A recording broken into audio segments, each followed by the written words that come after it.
kind of torn on this one. When I look at Carson Wentz, I still see so much ability, so much football left to play. And when you have a new coaching staff come in, it's, a smorgasbord of different things that, he's going to be presented, whether good or bad. And I think it'll probably be more good, and it may be something that may spark his interest. So, not only myself, but this organization could be torn because in order to move Carson, you have to be compensated in the right way. And I think that's with draft picks and probably some players. But, if they do decide to move on, this wouldn't be a bad thing for Carson Wentz. They still have Jalen Hurts waiting in the wing, but Carson to land on his feet somewhere. And I think in terms of being in Philadelphia and what he's accomplished so far, he has a lot to be proud about. And, that Super Bowl run, he deserves a lot of credit for that. So, when I think back on his career and what he's done so far in the last 4 years, it suffices for me. I think he's done some great things. And if he goes on and moves on, he has some amazing ability that I think can, fit with, some, teams that's out there. And, who knows who that could be. But I think Carson has done enough in Philadelphia. If he decides to move on, I think he'll have some success somewhere else. And if he doesn't, I think it'll be 1 year and then next year it'll be out. But he'll be out. But I don't know, man. I'm kind of torn with this one. Hopefully, he stays in Philadelphia for one more season. If not, then I think he'll land on his feet, like I said. I'm not torn at all. He has to go. And I said, Skip, once they benched him, I said somebody was going to have to go. I said Carson Wentz or Doug Peterson is gone. Carson Wentz realized that, hold on, Doug Peterson did not make this move to put Jalen Hurts in without the blessing of the general manager and the owner. So everybody is culpable for me going to the bench. He holds everybody culpable. That's why he says, I want out. He's looking at this situation like, y'all did this to me. I cannot in good even if you bring a new coach in, I know what you did last year. So he wants out. You have to get rid of him. And you see, the problem that the Eagles are having, they're looking at what the Rams gave up to get Matthew Stafford. But people around the league don't view Carson Wentz like they view Matthew Stafford. So you can't get that, Skip. We might have a house in the same subdivision. Somebody got to list their house for $5 million. Ooh, they got $5 million for that? Your house might only be worth $2 million. Just because somebody paid $5 million for the house across the street from your house in the same subdivision doesn't mean your house is worth $5 million. It doesn't mean Carson Wentz is worth 2 first-rounders and another draft pick because someone else gave up that for a starting quarterback. Philly, take your losses. They know you want to get rid of him. They're not going to give you maximum value for something that you want to discard, Skip. No. Don't they know how this works? No. That's the reason I say, that's the reason I say you keep him for another year and you deal with it. You can't. Just one more season. You can't keep him in that locker room, Mike. They can. No, they can't. No, you can't. So, Michael, not to put you on the spot here, but is it fair to say that you have as much Eagles in your heart as you have your original team Falcons in your heart? Is that fair to say? Absolutely. They hold a special place in my heart. They do. I want nothing but the best for the organization. Yep. And Andy Reid obviously holds a very special place in your heart. Most definitely. So I'm with Shannon for a different reason here. Obviously, I'm not an Eagles fan. They're not in my heart. But from the start, I couldn't get sold on Carson Wentz. And as a lifelong Cowboy fan, I always told Shannon, I don't fear him when we play them.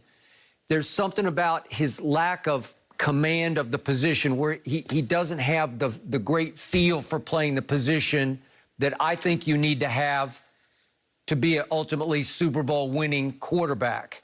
And obviously he was a disaster last year. You can say it wasn't all his fault, but he led the league in turnovers. He also led the league in sacks, which is not all his fault, but he did hang on to the ball too long occasionally, trying to throw the home run, which he can do because he's a big, strong, strapping young man with a big arm.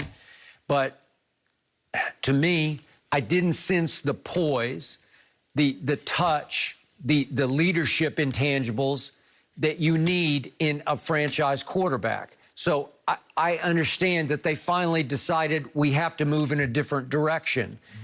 And the question becomes, let's do Frank Reich. Obviously, he was there. Right.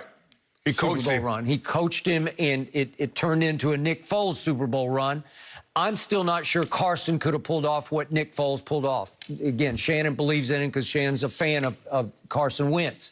But the question becomes, Michael, if you reunited him with a man who coached him and loves him and believes in him, and Frank Reich. And the coach got a great offensive line. He's got a great offensive line. They got a great offensive line. So Michael, would you see big success? Could they win a Super Bowl in Indianapolis with Carson Wentz at quarterback? I mean, anything is possible. You know, he can go to the Indianapolis Colts and inherit some of the things that he had when he got to Philadelphia.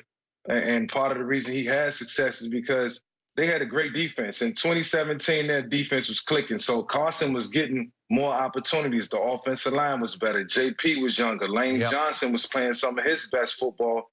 And it showed. Carson was checking plays at the line of scrimmage. He was changing plays. Him and Doug was clicking. I seen that, and I took notice to it. And I think they was, 9-1 before he got hurt. And then all of a sudden, everything changed. And, you know, I know in life, in football, everything is subject to change. And when that happened, it was more pressure on Carson.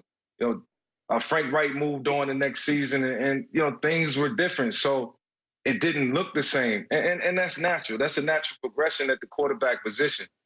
But, you know, given the right pieces, when you have the defense, when you have the offensive line, you can get the best version out of any quarterback that your organization believe in if he's behind the center. You just got to give him a chance and surround him with the right pieces. Now, I'm not saying he can't go to Indianapolis and get everything that he deserves or everything that he needs in order to push forward and have success. Yeah, I like the Indy situation, Skip, because as I mentioned, they got a great offensive line. They need to re-sign T.Y. Hilton, Michael Pippen Jr., Jack Doyle. They have some weapons. They do. They can run the football with the Taylor kid out of Wisconsin. What quarterback don't need that, though? No, but I'm just saying. Don't need weapons. What quarterback don't need an offensive line? What quarterback don't need a defense? Mike, it's just fortunate over. not to have all that. Mike, it's over for Carson in Philly. That's done. He's not going back. You can't bring him back. You can't say, just bring him back. Yeah, you can hold on to him. No, you can't. He will poison the locker room. I'm not sold on Jalen Hurts either, but you cannot bring Carson Wentz. After everything that y'all have gone through together, you've got to get him out of that locker room. It is an absolute must. And guess what? They're going to end up taking, Ron Jaworski reported that the news that he's heard, the best offer they've gotten was 2 twos and a possible 3rd or 4th down the line. From Indianapolis. From Indianapolis. So if they don't get what they want, what happens with Carson Wentz?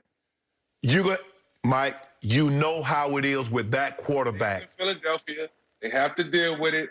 One more season. Look, Jalen Hurts, he's young. He has a long way to go. I'm not saying I don't trust this man in his second season. I'm saying that you can always make amends. No, you can't. In the locker room. No, you can't. You can't make amends with this one. Yes, you can. No, you can't, Mike. No, sir. We all human with emotion. Mike, you know how the quarterback is wired. You know there are certain positions that you cannot cross that bridge. You can bench a lot of players. You can bench a wide receiver. You can bench an offensive lineman. You can bench a defensive lineman. But you can't bench a guy that you gave $140 million to and says, shut up, just sit here. That's not going to happen, Mike. It's never going to happen. I understand, Shay. I totally understand what you're saying, and that goes back to the human emotional side that I just spoke about.